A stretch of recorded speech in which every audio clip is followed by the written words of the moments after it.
we never really knew what we were filming. It was always like we were sort of stabbing in the dark and sort of playing with these things, and we knew who our characters were and we knew what they wanted, but we were never quite sure what the show was. Okay, and we have another clip from Bridgerton. I would have expected more. More discernment, more understanding, more appreciation. Lady Di. You allowed that young lady to slip through your fingers as if it were nothing. I understand that you believe such subjects as love and devotion, affection and attachment, you find it all trite and frivolous. But have you any idea those very things are precisely what have allowed a new day to begin to dawn in this society? Look at our queen. Look at our king. Look at their marriage. Look at everything it is doing for us, allowing us to become. We were two separate societies, divided by color, until a king fell in love with one of us. Love, your grace, conquers all.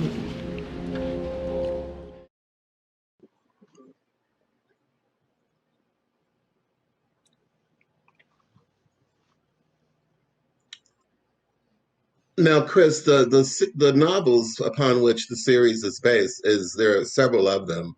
Will subsequent seasons delve into the lives of some of the other Bridgerton children and their love escapades? I would love that to be the case. Obviously we're just focused on the first season, and the first season follows Daphne, the eldest Bridgerton daughter, and her love affair with Simon. But we know there are 8 Bridgerton books, there are 8 Bridgerton siblings, and I would love to be able to explore love stories and romances for all the Bridgerton children, of course. It sounds delicious.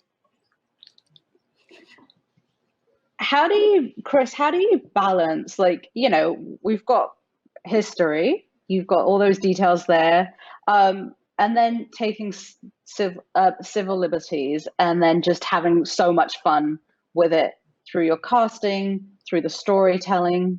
How do you get that balance right? I think, it wasn't such a stretch for us to take certain creative liberties on the show because it is a reimagining. And the show, because even though we're set in the 19th century, it is for a modern audience.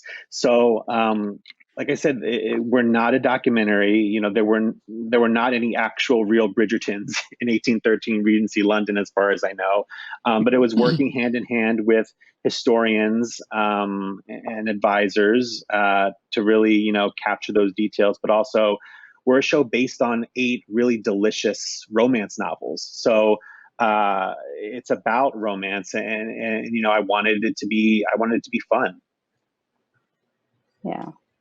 Phoebe, I have a quick question for you. You've done period before. You did, you appeared in Dickensian. What was different about Bridgerton and, doing period drama this time around?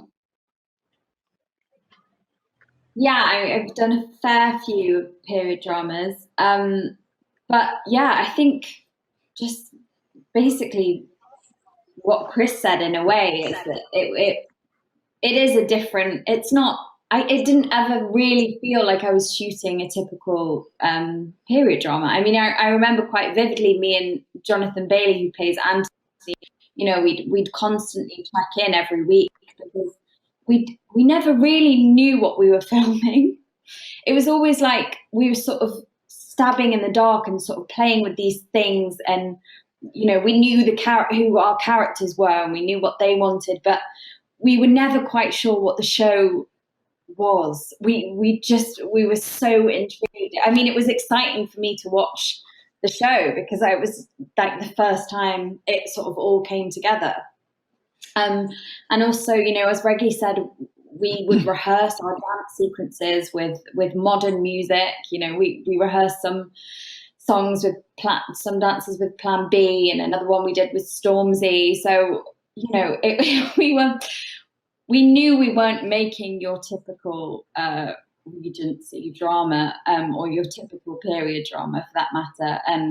I knew that as well with the costumes, and everything just felt more vivacious and exciting, and sort of like more. It was faster paced. The way the scripts are written, the dialogue is so quick. So it was unlike, and it, it just, the way it moves, it just keeps going. It doesn't really, so all of that, was different. And as I said, it was only until I watched it really that I sort of was like, oh, Chris has created this completely, new world. Really, it's a brand new world in a way. Okay. Well, sadly, that's all we have time for. But I want to thank, Chris and the cast of Bridgerton. Thank you. It was an absolute pleasure speaking with you all. Thank you to my co-host, Gil Robertson, to everybody tuning in at home. And we hope you enjoyed this conversation and the special sneak peek and the conversation of Bridgerton, which is coming to Netflix on Christmas Day. So it is a perfect gift. You'll want to sit down, with your Christmas dinner and watch it all evening long.